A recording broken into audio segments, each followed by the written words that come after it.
गुरु की जयंती मनाने के लिए उपस्थित हुए हैं।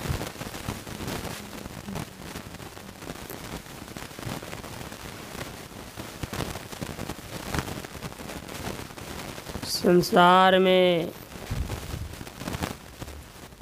जन्मदिन तो लोग मनाते हैं, बर्थडे कहता है। पूरी दुनिया में लोग मनाते हैं, अपना मनाते हैं, अपने बच्चे का मनाते हैं। और जो जिनकी सामर्थ्य होता है उस हिसाब से अपना अपना जन्मदिन मनाते हैं। लेकिन जो संत होते हैं, संत का भी ये जन्मदिन ही है, लेकिन इसको जयंती कहा जाता है। सामान्य मनुष्य के लिए जन्मदिन है, महापुरुष जो होते हैं उसके लिए जयंती शब्द का प्रयोग होता है। जयंती का मतलब है जीतने वाला, जिसने जीत लिया है। तो जीतने वाले तो संसार में बहुत लोग हैं, तो क्या उसकी भी जयंती होती है? अभी क्या है, लड़ाई देखते हैं दुनिया में होते रहती है। अभी रूस और यूक्रेन में लड़ाई चल रही है, उधर इजराइल था और भी गाजा पट्टी क्या क्या कई मुस्लिम देश था, उस समय भी लड़ाई चल रही थी। और भारत और पाकिस्तान में भी लड़ाई शुरू हो गई। लेकिन कल से सूचना आ रही कि लड़ाई रुक गई है, भारत की जीत हो गई है। इसमें कितने सैनिक लड़े अपने देश के लिए। तो इस तरह से क्या होता है, एक देश दूसरे देश को हरा देते हैं तो एक देश जीत जाते हैं। एक सैनिक जीत जाता है, दूसरा सैनिक हार जाता है। इस तरह से संसार में चलता ही रहता है। नहीं, गांव घर में लड़ाई हो जाती है तो एक परिवार जीत जाता है, एक परिवार हार जाता है। केस कर देते हैं ना, मुकदमा चला देता है एक दूसरे पर, एक व्यक्ति जीत जाता है, एक हार जाता है। समान लड़ाई भी हो जाती है, लाठी डंडे की लड़ाई, उसमें भी जीत हार हो जाती है। एक पक्ष जीत जाते हैं, एक पक्ष हार जाते हैं। इस तरह से संसार में जीत हार होते रहती है। तो जयंती का समान अर्थ है कि जो जिसने जीत लिया न, उस व्यक्ति के लिए जयंती शब्द का प्रयोग किया जाता है। लेकिन यहाँ क्या है, संसार के जीत में क्या होता है, सदा जीत नहीं रहती, कभी हार हो जाती है।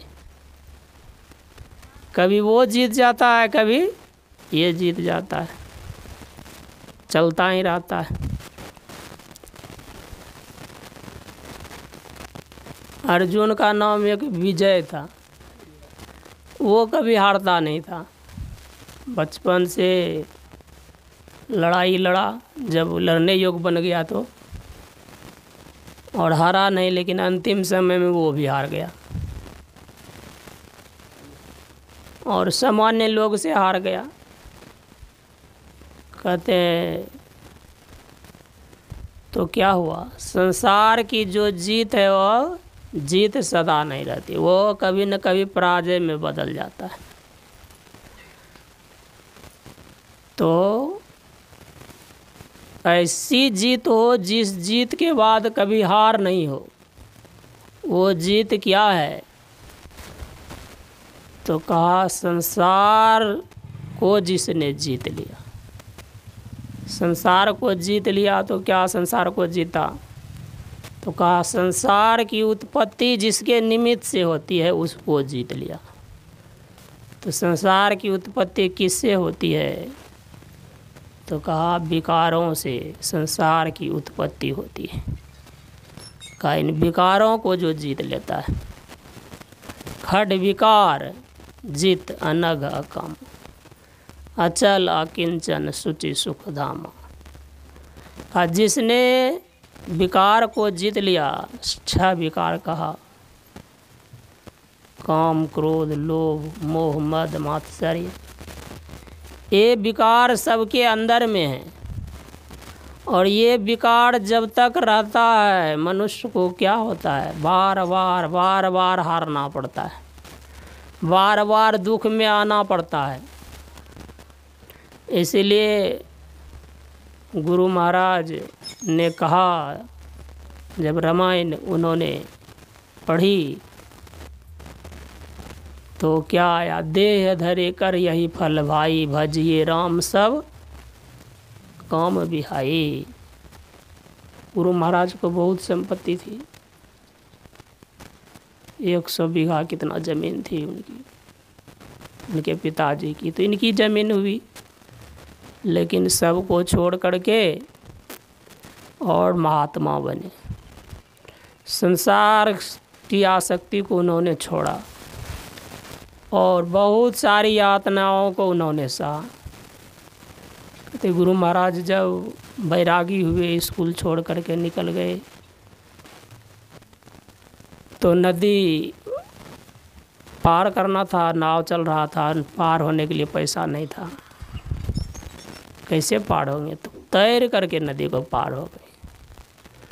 तैर करके पार होने के बाद भी जो वहाँ था नाविक, नाव चलाने वाला, फिर भी पकड़ लिया गुरु महाराज। कहा तू किराया नहीं दिया, कैसे जा रहा है? कहा भाई मैं तो नाव पे चढ़ा ही नहीं, किराया कैसे तू मांग रहे हो मुझको?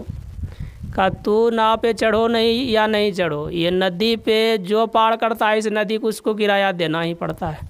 तू नदी को पार किया है इसलिए किराया देना पड़ेगा। अभी किराया देगा कुछ नहीं, नंगोटी एकमात्र था, कहा लो नंगोटी ही दे देता हूँ। तो अपना सर्वस्व त्याग करना पड़ता है। नहीं, परमात्मा की कृपा प्राप्त करनी हो तो क्या करना पड़ेगा? का सर्वस्व त्याग करना पड़ता है। तन मन धन को अर्पी गुरुपद सेवक, में ही आज्ञा पाली दुस्तर भव सुख से तट। करा ये दुस्तर संसार है, बड़ा कठिन संसार है, इसमें बहुत कष्ट है। तन नव द्वार हो रामा, अति ही मलिन हो ठामा, त्यागी चढ़ो दसम द्वार। सुख पाओ रे भाई। का ये तन जो शरीर है, इस शरीर में न द्वार हैं, का ये अत्यंत मलिन है, बहुत कष्टकारी ये है और बहुत इसमें दुख होता है। इसीलिए क्या करो, इससे आसक्ति को छोड़ने के लिए संत महात्मा कहते नहीं। अब आसक्ति को क्या छोड़ेंगे आप? घर छोड़ेंगे कि बच्चे को छोड़ेंगे कि परिवार को छोड़ेंगे?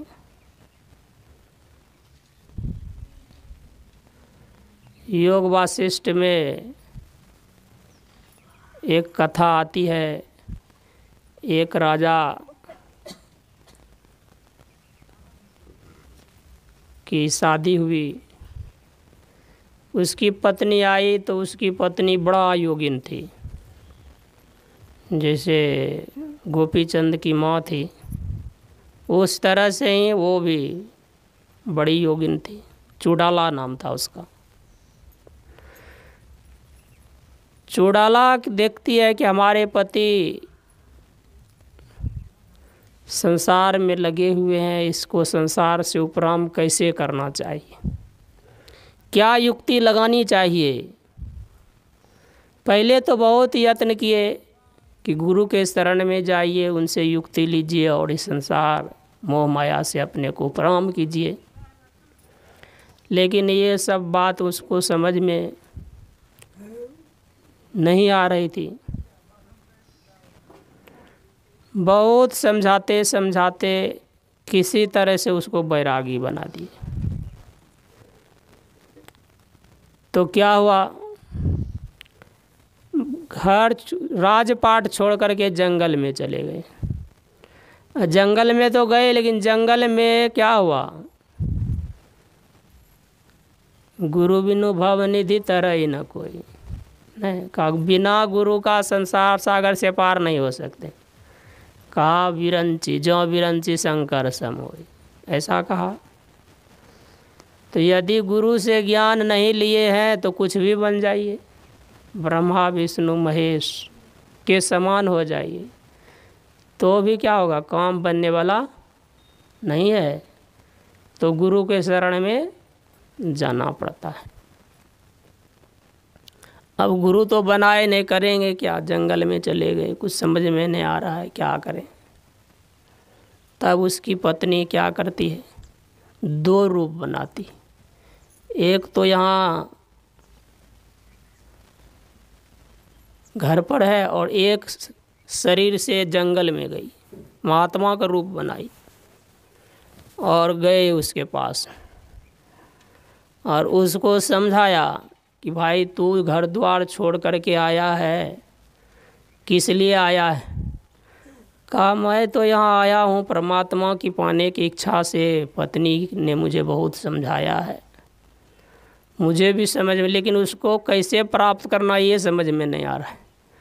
तो बोलता है वो साधु जो उसकी पत्नी है, देखो तुमको सर्वस्व का त्याग करना पड़ेगा।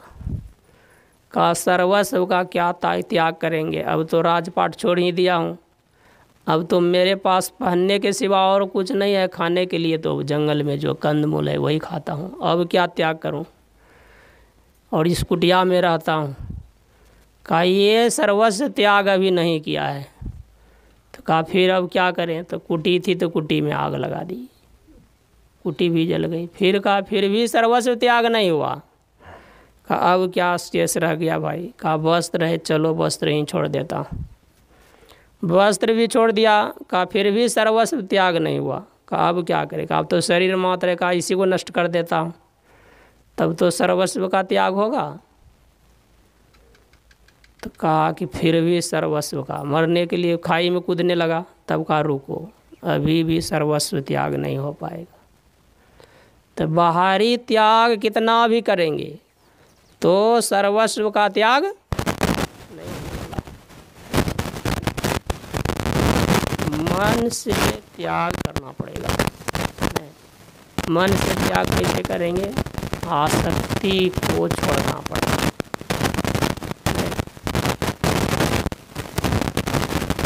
आसक्ति जो है, संसारासक्ति जो है, यही सबसे बड़ा दुख का कारण है। गुरु महाराज ने क्या किया, आसक्ति का त्याग कर दिया। आज उनके हम लोग कितने शिष्य हैं पूरी दुनिया में, और कितनी जगह है वो तो नहीं है, लेकिन जहाँ भी जगह ज़मीन क्या क्या है उनके नाम से सब करते जा रहे हैं हम लोग, थोड़ा भी विचार नहीं करते हैं। और लाखों करोड़ों अरबों लगा करके उनके नाम से सत्संग करते हैं, आश्रम बनाते हैं।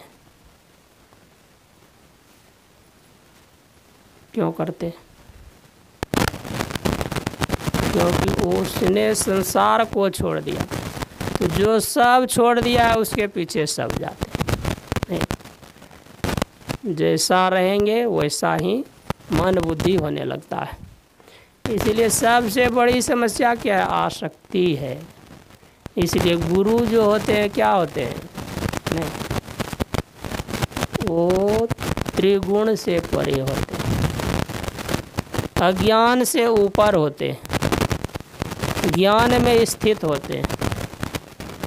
भगवान शिव से पूछा गया गुरु की महिमा, माता पार्वती पूछती है, तो भगवान शिव कहते हैं गुकारश्च अंधकारो ही, रुकारस रुकार तेजकृत अज्ञान निवारकम गुरुरित्येव विधीयते, इस प्रकार का कहा गया। करा जो अंधकार स्वरूप है, गु से शब्द से 2 शब्द आता है ना गुरु में, तो कहा जो अंधकार स्वरूप अज्ञान है, का अज्ञान को जो प्रकाश स्वरूप रूप है करा निवृत्त कर देता है।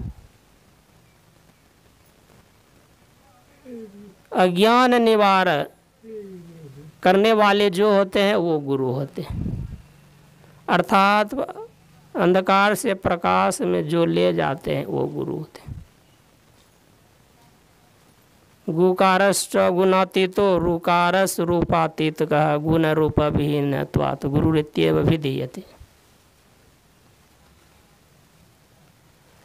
तो कह रहा है कि जो गुण से परे होता है, रूप से परे होता है, वो गुरु होते हैं। हम लोग गुण और रूप में फंसे हुए हैं, अज्ञान में फंसे हुए हैं। गुरु जो होते हैं गुण और रूप से ऊपर होते हैं और अज्ञानता से ज्ञान में ले जाने वाले होते हैं। ऐसे जो गुरु है कह रहा है, ऐसे गुरु के शरण में जाने से क्या होता है, आसक्ति छूटती है। महामोहतम पुंज जासु वचन रवि कर निकर। कहा महामोह अज्ञानता रूपी जो अंधकार है, महान अज्ञानता स्वरूप जो तम का अज्ञान का पुंज है, अंधकार का पुंज है, का जिसके वचन रवि कर रवि सूर्य है, उसका जो किरण है, प्रकाश है, सूर्य की जब निकल आता है उसकी जैसे किरण बाहर आती है लालिमा, तो अंधकार क्या है, चला जाता है। का उसी तरह से गुरु क्या करते हैं, हमारे अंदर जो अज्ञानता है वो अज्ञानता को दूर करते हैं और प्रकाश स्वरूप जो परमात्मा है उसको दर्शाते हैं।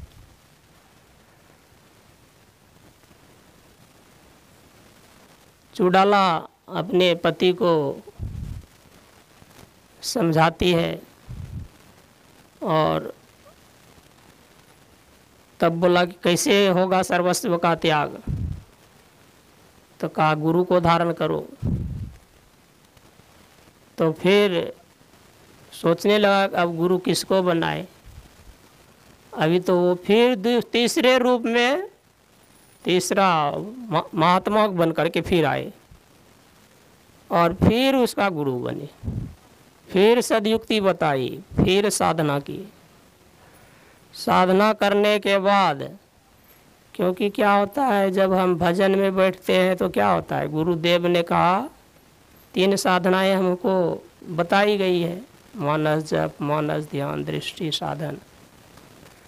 और पहले जप करने के लिए कहा जाता है, जप करने के बाद जो ध्यान है गुरु रूप का ध्यान करने के लिए कहा जाता है, बाद में दृष्टि साधन करने के लिए कहा जाता है। तो होता क्या है, हम जब ध्यान में बैठते हैं तो जाता है सब अपने आप का साक्षी होता है, अपने को देखने वाला नहीं। हम अपने मन को देख सकते हैं, अपनी मन की गति को पहचान सकते हैं। आपका मन क्या करता है, विचारहीनम न पुनन्ति वेदा यद्यपि धीतः षड्भिरंगैरसः, ऐसा शास्त्र में कहा जो विचार नहीं कर सकता, अनविचार रमणीय महा संसार भयंकर भारी, ऐसा कहा गोस्वामी जी ने कि अगर विचार नहीं करेंगे तो ये संसार बड़ा रमणीय लगता है, नहीं बहुत सुंदर लगता है, कितना आनंद है इसमें, बढ़िया बढ़िया खाने का है, पीने का है, बाल है, बच्चे हैं, घर है, परिवार है, गाड़ी है, घोड़ा है, कितने चीज़ हैं, इसमें कितना मन लगता है। लेकिन क्या होता है, ये सब बदलते रहता है। जिस चीज़ में सुख बुद्धि होती है उसी चीज़ से दुख मिलने लगता है। तो संसार में ऐसे होते रहता है, स्थिर नहीं रहता है। कभी वो सुख रूप हो जाता है, कभी दुख रूप हो जाता है, कभी सुख रूप होता है, कभी दुख रूप हो जाता है। संपत्ति विपत्ति, विपत्ति सो संपत्ति, दे धरे का यह सुभाई, ऐसा होते रहता है, बदलते रहता है। ये सब आपको क्या है, अनुभव है। प्रत्यक्ष अनुभव है, लेकिन इसमें क्या होता है, हम विचार नहीं कर पाते। जो सुख मिल जाता है थोड़ा सा, उस सुख के सामने में दुख को भूल जाते हैं, और फिर दुखी होते रहते हैं, दुखी होते रहते हैं। तो क्या है, अपना साक्षी सब है, लेकिन उसको विचार नहीं कर पाता है। उसी तरह जब हम ध्यान में बैठते हैं तो हमें पता लगता है कि हमारा मन क्या कर रहा है। कितना देर, कितना समय के लिए हम गुरु के उपदेश में स्थिर रह पाते हैं, सब जानता है। कितना देर हम जप कर पाते हैं, कितना देर अपने गुरु को धारण कर सकते, रूप के उतार सकते हैं और दृष्टि साधन कर सकते हैं। अब ये होता क्यों नहीं? कहा ये अगर होने लगे तो कहा एक एक का फल इतना है जिसका कहना कुछ नहीं। कहा न, एक था विद्यार्थी था गुरु महाराज के समय में, उसने मंत्र लिखा। एक कल्याण अंक में एक आया कि इस मंत्र को इतना बार जपने से सिद्धि होगी और जो प्रश्न करेंगे वो प्रश्न का उत्तर मिलेगा। तो वो क्या किया, उस मंत्र को अपने गुरु मंत्र से, किसी दूसरा मंत्र लिखा था कितना बार जपने से सिद्धि होगी, तो अपना गुरु मंत्र से गुरु महाराज ने जो बताया था उसके द्वारा उसने उसको सिद्धि की। उतना होने पर क्या हुआ, उसको सिद्धि भी। अब से जो भी प्रश्न पूछने के लिए आए वो हाथ पे लिखता था और उसका उत्तर आ जाता था। धीरे धीरे गुरु महाराज तक बात पहुंच गई। वो गए गुरु महाराज के पास। गुरु महाराज ने पहले समझाया कि ऐसा मत करो, जो तुमको साधन भजन बताए वो करो तुम, लेकिन बाल स्वभाव था, नहीं माना। फिर गुरु महाराज का अच्छा ऐसा करो तो हमको बताओ। तो पूछा प्रश्न गुरु महाराज, तो लिखा अपने हाथ में, फिर तो आया ही नहीं। तो शक्ति क्या हुआ, गुरु महाराज ले लिए, शक्ति छीन हो गई।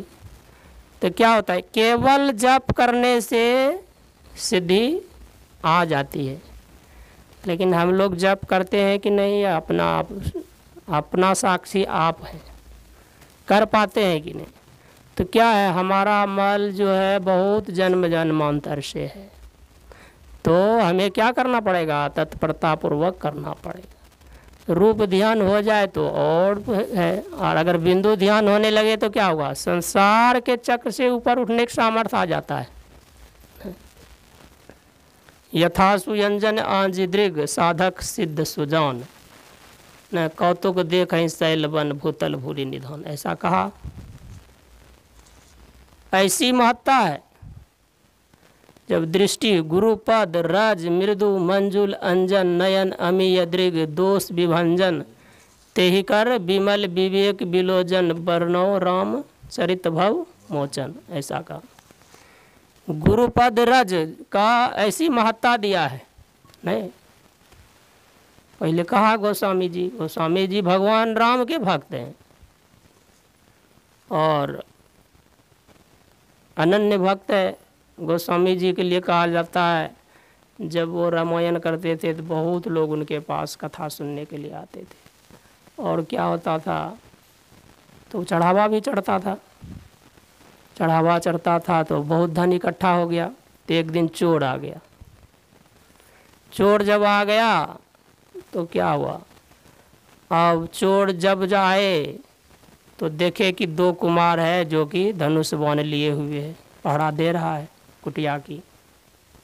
अब जितना बार रात भर वो वही करते रहा, और जब आए तब देखे कि वहाँ है ही दो कुमार।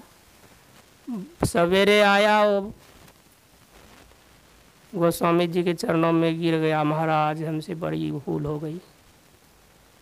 गोस्वामी जी समझे नहीं, भाई क्या भूल हो गई? कहा क्या है तुमने? कहा महाराज मैं जो है ना कल रात में आपके यहाँ चोरी करने के लिए आया था।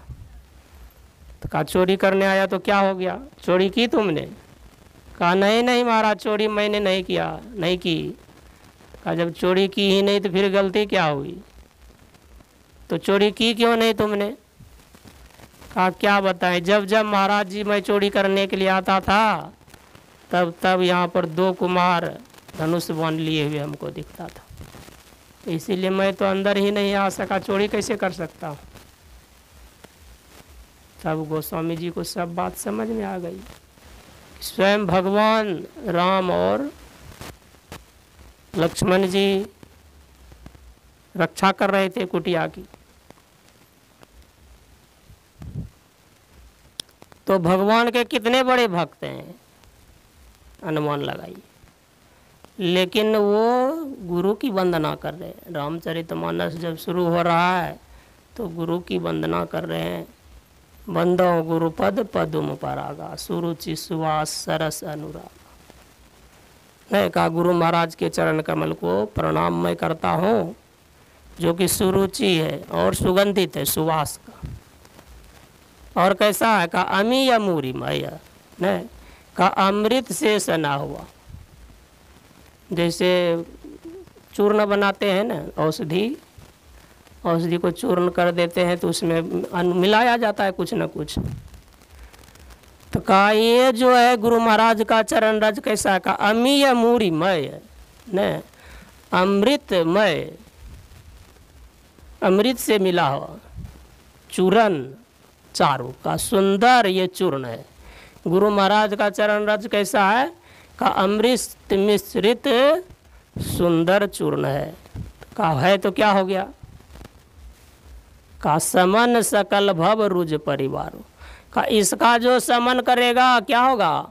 का भव रुज जो है रोग को उत्पन्न करने वाला जितना भी है परिवार सहित सब को नष्ट कर देगा। भव रोग को नष्ट करने वाला ऐसा चरण रज की महिमा है। तो इसलिए चरण रज की वंदना करते हैं। तो कर रहा है वो चरण रज क्या है? कर रहा वही चरण रज का 3 प्रकार के बताते हैं।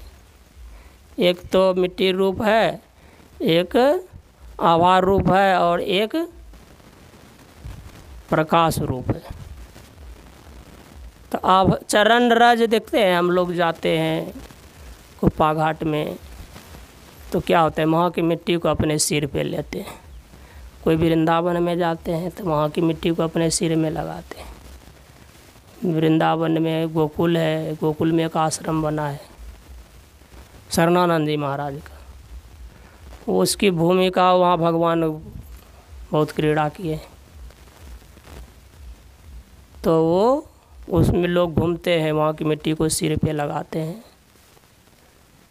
कथा पाटम में एक माई थी, तो गुरु महाराज की बड़ी भक्तिन थी। वो जब बीमार हो जाता था उसके परिवार में तो क्या होता था, वो गुरु महाराज के चरणों में अगरबत्ती जलाती थी। और क्या होता था, वो अगरबत्ती जली हुई अगरबत्ती को देता था खाने के लिए। गरीब थी, पैसा कहाँ से आएगा। तो जो भी बीमार होता तो वो देती, तो उसी से ठीक हो जाता था उसका परिवार। तो उनकी ऐसी श्रद्धा थी। तो बाहर में जो स्थूल चरण रज है उसकी भी बड़ी महिमा है, और जो अंदर में आ जाएगा गुरु का रूप आ जाएगा तो क्या होगा। तो कर रहे हैं जैसा का चिंतन करेंगे वैसा ही बन जाएंगे। नहीं, अच्छा का चिंतन तो अच्छा, बुरा का चिंतन करेंगे बुरा। तो गुरु जो है वो तो क्या है, सभी विकारों से ऊपर है, शुद्ध है, सत्व त्रिगुणातीत हैं। ऐसे गुरु का ध्यान यदि आ जाएगा, उतर जाएगा तो क्या होगा, अपना मन शुद्ध हो जाएगा, नहीं पवित्र हो जाएगा। और मन शुद्ध और पवित्र हो जाएगा तो कितना आनंद आएगा। लोक समाज में जो सदाचारी लोग होते हैं उसको कितना सम्मान होता है।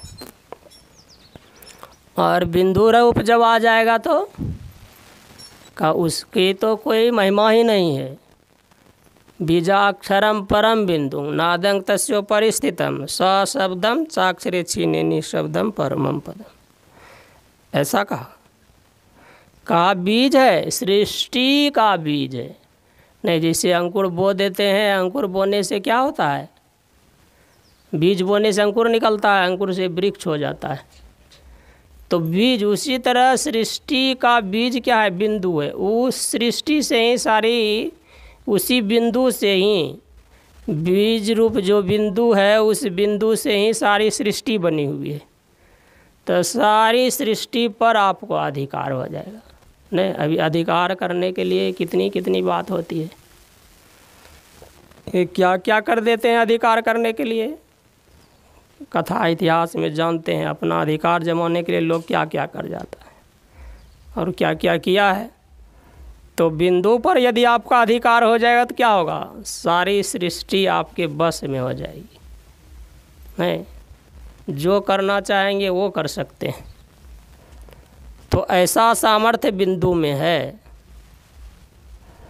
तो ये बिंदु ध्यान करने से क्या, उघरा ही बिमल बिलोचन ही के, का मिटा ही दोष दुख भव रजनी के, सुजा ही रामचरित मणि मानिक, गुप्त प्रगट जहाँ जो जही खानी का, गुप्त प्रगट जिस खानी का जो भी जहाँ है संसार में, सब कुछ आपको दिखने लगे। कुछ भी देखने के लिए बाकी नहीं रहेगा, कुछ भी सुनने के लिए बाकी नहीं रहेगा। बिंदु मनोलयम कृत्वा दूरदर्शन कारणम का, बिंदु अगर आपको बस में हो गया तो क्या होगा, दूरदर्शन हो जाएगा, दूर तक देख सकते हैं आपको। नादे मनोलयम कृत्वा दूर श्रवण कारण का, नाद में अगर जिसकी गति होती है तो वो दूर तक का सुन भी सकता है। तो देखने का सृष्टि होता है ना। तो कोई भी कहता है क्या, एक बार साईं बाबा का लड़का जो है ना, कुप्पा घाट से जा रहा था सकरोहर, और जा कर के वहाँ जमालपुर में एक व्यक्ति के यहाँ रुक गया, और अब उसके पास एक अटैची थी, अटैची में कुछ कीमती वस्तुएं थी, उसको रख करके सो गया। और जब सवेरे हुआ खोला तो था ही नहीं उसमें। तो बड़ा अभी तो विचित्र दुखी हो गया कि भाई रात में तो था ही, अभी तो वस्तु दिख नहीं रही, हुआ क्या। वापस कुप्पा घाट आ गया, कहा गुरु महाराज वो वस्तु जो मेरे पास थी, वो जो भी था कीमती सामान खो गया, और फलना फलना व्यक्ति के यहाँ रुका था, वो तो कहा मैं नहीं लिया हूँ, अब हमारी लड़की की शादी या कुछ जो भी था, कहा कैसे हो पाएगा। गुरु महाराज बोले कि आदमी को भेजे साथ में, कहा जाओ उसके घर में, और अमुक, उसको पूछना नहीं, सीधे उसके घर में जा कर के अमुक जगह जो है, अमुक अलमारी, जो जगह जहाँ बताए, अमुक अलमारी को खोलना, उस अलमारी में अमुक चीज़ में वो वस्तु रखा है छिपा करके। गया वापस लोग उनके साथ में, उसको बिना पूछे उसके घर में सीधा चला गया, जहाँ गुरु महाराज बताए थे वहाँ जा कर के देखा तो वस्तु तो वहीं थी। तो क्या है, संत जो होते हैं उस क्या होता है, सब देखने वाले, सब सुनने वाले होते हैं। नहीं, उनकी दृष्टि ऐसी होती है। नहीं तो कहने का तात्पर्य क्या है, तो गुरु का जो तीसरा चरण रज है वो क्या है, बिंदु है। तो हमें क्या करना है, यदि हम गुरु की जयंती मनाना चाहते हैं तो क्या करना पड़ेगा, गुरु के उपदेश को अपने अंदर उतारना पड़ेगा। नहीं, जब उसको उतारेंगे तो सही सही गुरु की पूजा होगी, गुरु की जयंती होगी, तब गुरु क्या होगा, प्रसन्न होंगे। नहीं तो गुरु प्रसन्न होंगे नहीं, आसक्ति छूटेगी नहीं। इसलिए हमारे अंदर जो आसक्ति बैठी हुई है क्या है, व्यक्ति वस्तु और स्थान का आसक्ति। इसीलिए जब हम ध्यान में बैठते हैं तो क्या आता है, व्यक्ति वस्तु और स्थान आ जाता है। व्यक्ति को स्मरण करते हैं या कोई जगह का स्मरण करते हैं या कोई वस्तु का स्मरण करते हैं, ये तीन चीज़ ही आते रहता है। और इस तीन को ये आता क्यों है, क्योंकि इसी में हमारा मन रच पच गया है, उसी को चाहता है, इसीलिए हम आगे नहीं बढ़ पाते। तो बड़ा लाभ क्या है, गुरु का चरण रज क्या है, सबसे बड़ा है, उससे बड़ा कोई संसार में नहीं है। गुरु पूजा बिना नाथ सर्व पुण्य वृथा भवेत। ऐसा कहीं शास्त्र में आया, कहीं किसी जगह में माता पार्वती बोलता है कि हे स्वामी, जो व्यक्ति सब पूजा करते हैं और गुरु की पूजा नहीं करते हैं तो क्या होता है, वो सब व्यर्थ हो जाता है, निरर्थक हो जाता है, सारहीन हो जाता है। तो गुरु की पूजा केवल बाहरी तौर पे करने से काम नहीं बनेगा। जो गुरु चरण रज है, पहले तो बाहरी चरण रज लीजिए और उसके बाद मानस रूप चरण को अपने में उतारिए, और जब वो बिंदु रूप जो चरण रज है उसको उतारिए अपने अंदर में, तब यथार्थ में गुरु पूजा। उसके आगे भी कहा, गुरु ही सो शब्द रूप, शांति परद ओ अनूप, में ही यही विधि भजी गुरु मोक्ष पावे। कहा शब्द को भी गुरु कहा गया है, जो कि शांति स्वरूप है। कहा इसको जो भजता है वही परम शांति को प्राप्त करता है। इसीलिए हमें क्या करना है कि आसक्ति रहित होना है। आसक्ति रहित होना ही यथार्थ में जयंती मनाना है। नहीं तो क्या होगा, बाहरी पूजा हम कितना भी करेंगे हमारा पूर्ण कल्याण नहीं होगा। बाहरी पूजा से क्या होता है, हमारा मन शुद्ध होता है, इसमें कोई भी संदेह नहीं। लेकिन उसमें भी क्या है, कहता है कि वो आप किस भावना से करते हैं, ये विशेष बात होती है। सत्संग करते हैं, दान देते हैं, नहीं ये सब करते हैं तो किस भावना से करते हैं। तो गुरु महाराज कल्प तरु गुरुदेव मनोरथ सब हरे, नहीं कारा कामधेनु गुरुदेव क्षुधा तृष्णा हरे। ऐसे गुरु की महिमा का, गुरु कैसा है का कल्प वृक्ष के समान, कामधेनु के समान है। कल्प वृक्ष के की मात्रा क्या है, जो इच्छा कीजिए सब पूरा होगा आपको। तो उसी तरह से गुरु की पूजा करने से क्या होगा, मनोरथ पूर्ण हो जाता है। नहीं, जो मनोरथ आपको होगा श्रद्धा भक्ति से करेंगे तो वो पूर्ण होगा, इसमें कोई संदेह, क्योंकि कल्प वृक्ष कहा है।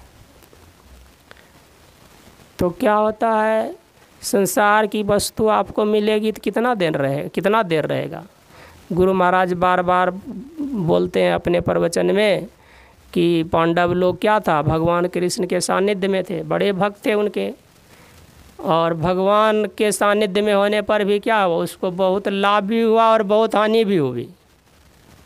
लाभ क्या हुआ, बड़ी बड़ी विपत्तियों से भगवान बचा लिए, और हानि क्या हुई कि भाई सब मर गया। नहीं, अपने 5 बचा और एक परीक्षित था वो भी मर गया था, लेकिन भगवान की कृपा से वो बच गया। तो क्या हुआ, भगवान के सानिध्य में रहने पर बहुत लाभ बहुत हानि हुई। महाभारत आप जानते हैं। तो क्या हुआ, भगवान के, तो कहने का तात्पर्य क्या है कि आप गुरु की भक्ति करेंगे तो विपत्ति बहुत टाल सकती है आपकी, जो अभाव है वो पूर्ण हो भी सकता है, लेकिन क्या होगा, वो सब अभाव दूर नहीं होगा। कुछ होगा और कुछ नहीं भी होगा। अर्थात संसार के जितने भी चीज़ होते हैं वो आगमा पाइनो, आने जाने वाला है।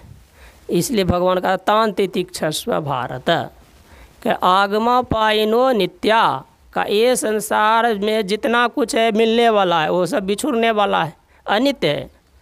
आने वाला जाने वाला जो है तां स्थिति का, उस पे बुद्धि नहीं लगाओ हे अर्जुन, उसको सहन करो। अर्थात जो भी सुख दुख आए परमात्मा की कृपा से उसको सहन करो। ये नहीं कि उसी के लिए भक्ति करो, उसी के लिए आराधना करो, तब क्या होगा, तब काम दिक्कत में आ जाएगी। दिक्कत में क्या आएगी, आपकी साधना नहीं बढ़ेगी। नहीं, भगवान ने प्रतिज्ञा कर दिया गीता में कि भाई श्री शुचिनाम श्रीमताम गेहे योग भ्रष्टो भी जायते, का भक्ति करेंगे तो क्या होगा, पवित्र और धनवान के घर में जन्म लेंगे। अभी देखिए, कहा कि अगर ठीक ठीक भजन करेंगे तो स्वाभाविक ही आप विशेष घर में आपका जन्म हो जाएगा। और भजन करेंगे कि भाई हमको धन दो, ये दो, वो दो, तो क्या होगा, वो तो मिलेगा, लेकिन फिर क्या होगा, आपका भजन आगे नहीं बढ़ेगा। कुछ किए बिना यदि भजन करते रहेंगे तो भगवान प्रतिज्ञा क्या है कि श्रीमताम गेहे, अगर साधना पूरी नहीं हो भी पाएगी तो क्या होगा, काश बहुत स्वर्ग विशाल सुख भोग के फिर कोई उत्तम धनवान घर के कुल में जन्म लेगा, ऐसा बोला। लेकिन कहा आगे क्या बोला, अथवा योगी नाम एवं कुले भवती धीमताम, तो का उत्तम क्या होगा कि योगी के घर में जन्म लेना। ये दो तरह की बातें बोल रहे हैं।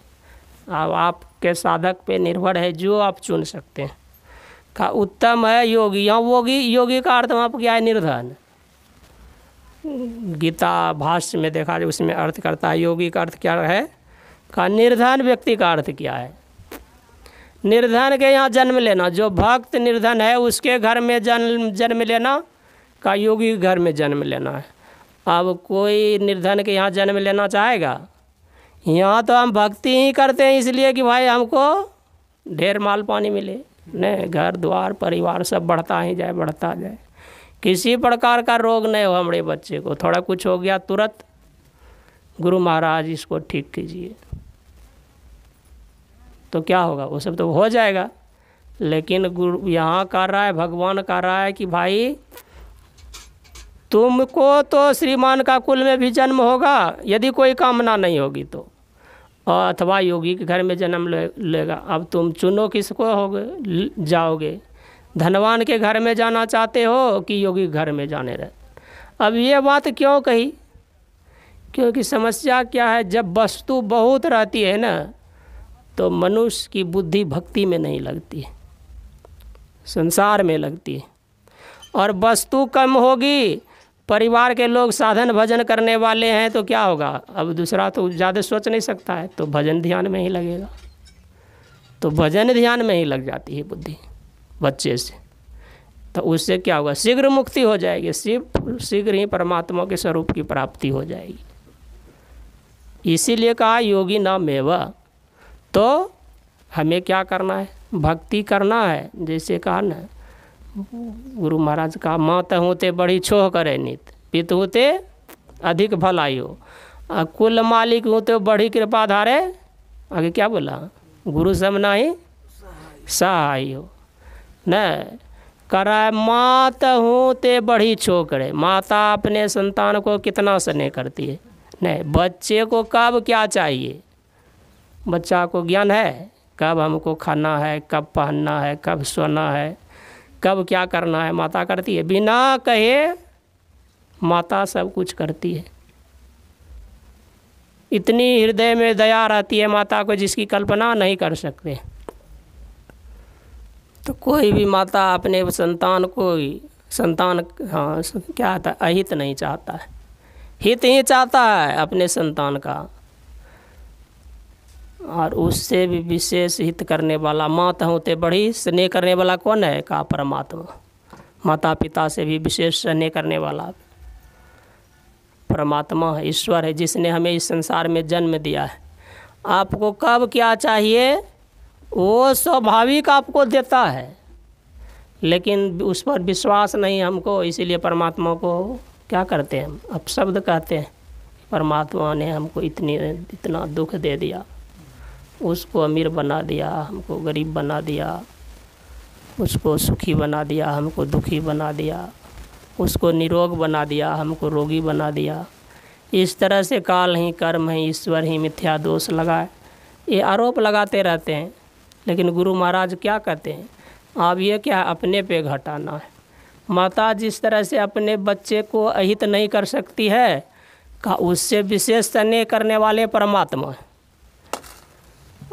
तो परमात्मा क्या आपको जो दे रहा है वो आपके अहित के लिए दे रहा है, नहीं दे रहा है। बच्चा बीमार हो जाता है, डॉक्टर कहता है इसका जो है ना ऑपरेशन करना पड़ेगा, तो पूछता है अभिभावक से, माता पिता से, ऑपरेशन करेंगे तो ऑपरेशन करने में कितना, 1 लाख लगेगा, 2 लाख लगेगा, नहीं, जिस प्रकार का रोग रहता है उस प्रकार का बताया जाता है। तो क्या होगा, अब का ठीक है पैसा देंगे, अब पैसा दे करके बच्चे के शरीर को चिरवाते हैं, नहीं अब क्या है, अब बच्चे को जब चिढ़ेगा तो क्या होगा, उसको सुख होगा। लेकिन वहाँ पर माता पिता जानता है कि बाद में इसको सुख होगा, अभी तो दुख होगा लेकिन बाद में इसको सुख। इसलिए रुपा दे करके कष्ट देते हैं। नहीं, क्या हुआ, रुपा दे करके बच्चे को कष्ट देना हुआ, ये न होता है। लेकिन उसको सहन कर लेते हैं और उसका उपचार करते हैं। उसी तरह परमात्मा जो कुछ भी हमको सुख दुख दे रहे हैं, नहीं, उसके पीछे का जो कारण है वो बहुत बड़ा है, क्योंकि आपको सुखी करवाना चाहते हैं। लेकिन ये बात समझ में नहीं आती है।